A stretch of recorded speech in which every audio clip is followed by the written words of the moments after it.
Assalamualaikum warahmatullahi wabarakatuh. Selamat pagi kawan-kawan para praktisi maritim di Indonesia, khususnya kawan-kawan dari perusahaan yang mengoperasikan tugboat atau kapal tunda dan menarik kapal deck cargo barge atau kapal tongkang yang muatannya berada di atas geladak. Kawan-kawan semua, setidaknya ada 7 item yang harus kita perhatikan di dalam mengoperasikan sistem manajemen keselamatan ya untuk tongkang geladak atau deck cargo barge dan tugboat. Ini satu kesatuan. Manajemennya satu, yaitu sistem manajemen keselamatan kapal atau SMK manualnya tersendiri, prosedurnya tersendiri. Kawan-kawan semua,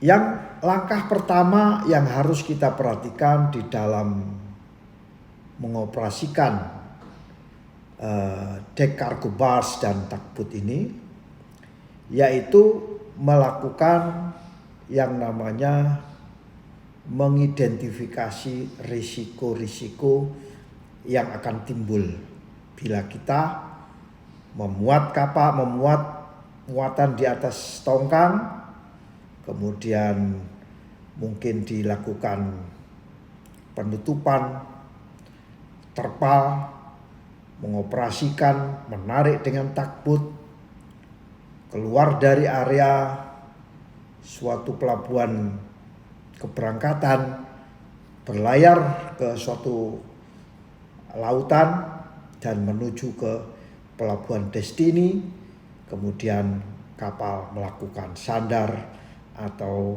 melakukan unloading. Itu semua harus diketahui identifikasi risikonya. Nomor 1.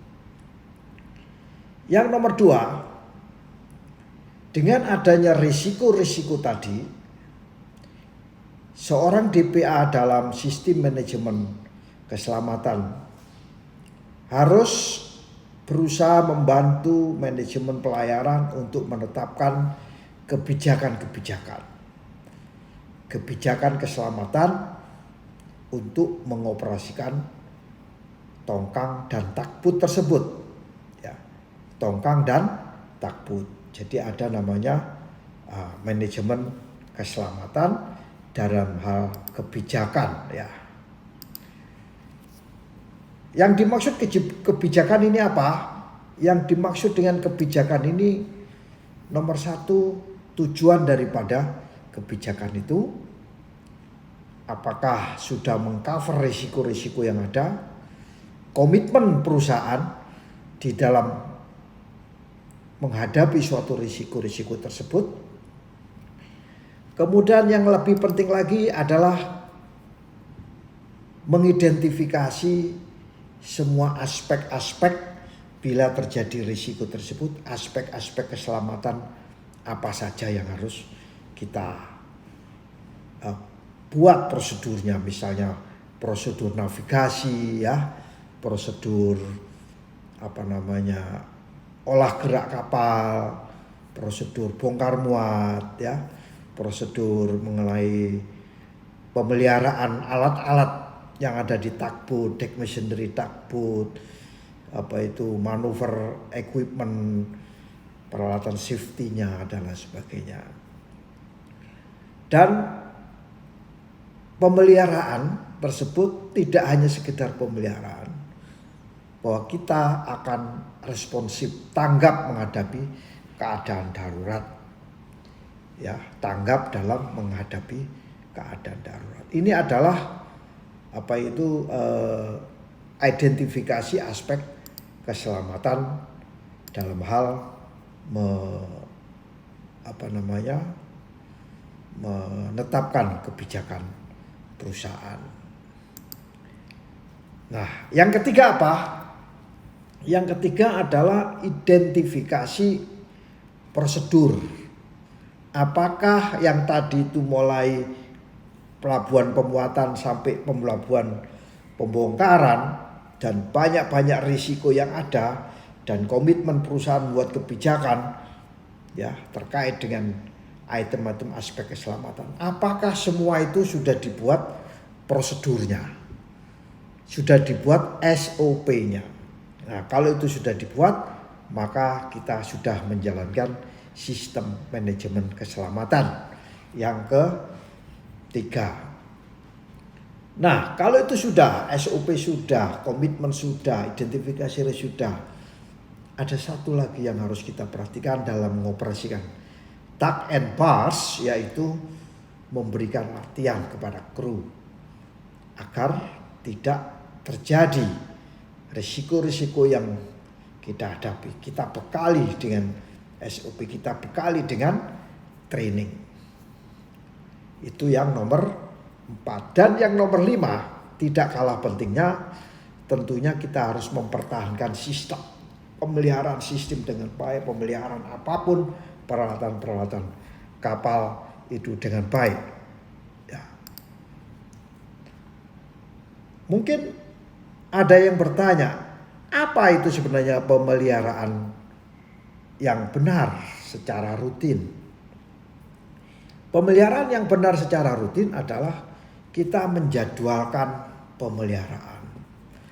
Itu adalah kunci daripada kita menjalankan elemen 5 daripada sistem manajemen keselamatan tuck and bars. Kita membuat jadwal. Kita melakukan pemeriksaan sebelum tugboat berangkat, tongkang diberangkatkan.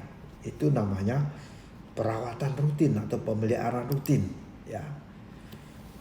Kita melakukan perawatan terhadap mesin, permesinan, baik itu mesin yang ada di kamar mesin, mesin bantu, mesin induk, permesinan yang ada di geladak. Itu semua termasuk bagian daripada pemeliharaan rutin. Nah, ada satu lagi yang paling penting, yaitu perawatan peralatan navigasi, biasanya yang ada di anjungan. Peralatan navigasi. Nah, peralatan navigasi katakan misalnya pengujian secara berkala, pemeriksaan berkala, kalibrasi, kemudian bagaimana kelihatan fisiknya GPS kayak apa, fisiknya radar kayak apa, melakukan uji fungsi, melatih awak kapal agar terbiasa dengan alat-alat tersebut, kemudian mendokumentasikan. Dan itu bagian daripada perawatan navigasi. Yang nomor 5 daripada perawatan rutin ini adalah yang namanya peralatan keselamatan. Selalu kita harus memeriksa peralatan keselamatan. Dan tentunya di dalam perawatan pemeliharaan rutin ini kita harus selalu mengecek bodi daripada tugboat kita, dek kita, halnya, bagaimana konstruksi internalnya, bagaimana tongkangnya, bagaimana deknya, setboardnya, bagaimana, semuanya sudah harus kita periksa. Dan membuat satu catatan itu bagian daripada perawatan atau pemeliharaan rutin. Lalu setelah identifikasi risiko sudah, kebijakan sudah, membuat SOP sudah, membuat pelatihan sudah, membuat pemeliharaan rutin sudah. Satu lagi yang harus kita lakukan yaitu melakukan audit. Ya.